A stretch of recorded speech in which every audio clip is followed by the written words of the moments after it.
I'm not against this camping weekend. I think it's a good idea because now it's shown that camping by the water is okay. So now you must allow the homeless people to camp there. A link between city and nature. This is Montreal's Lachine Canal, and the space here belongs to Parks Canada, where they're going ahead with holding a series of camping events dubbed as Learn to Camp. But it continues to draw criticism from homeless advocates who say it represents a double standard since the city's authorities frequently dismantle encampments for the homeless. It's a really nice thing, but allow homeless people who have no money and have nowhere to live and have nowhere to go when your cute little event is over at the end of the weekend. Let them live there because it's survival for them. Parks Canada says it's sensitive to Montreal's homeless situation. One good thing that I think did come out of this was an opportunity for us to stop and say, what more can we be doing? The federal agency canceled the first scheduled event in the series, but those scheduled for July 23rd and in August are going ahead as planned,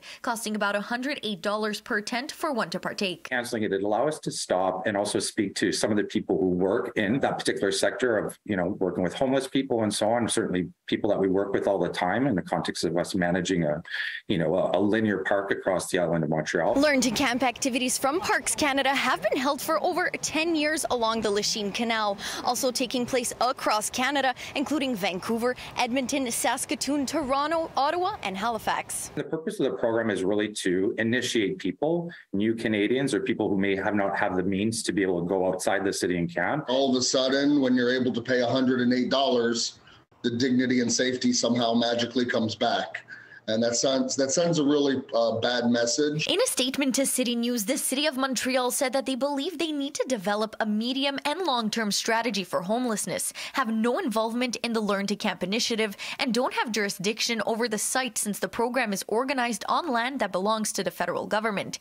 Adding, Montreal believes that encampments are not a sustainable or safe solution to address the issue of homelessness. They represent serious security risks, especially because of the flammable material often present in the encampments. Parks Canada, we're going to have people there teaching how to camp and this and that. Well, then hire a few people to go do that. If that's the case, hire a few people to go do that at the homeless encampments, to ensure safety. Protesters began to come together Saturday afternoon to show solidarity with the unhoused, pitching their own tents. I was also homeless for a few years, which made me more passionate about this fight. We have a collective responsibility to address this, and if there is more that we can do, we're going to continue to explore that with those partners and with the city. You can't allow this weekend to happen and not allow homeless people to use the same area when they have nowhere else to go. In Montreal, Pamela Pagano, City News.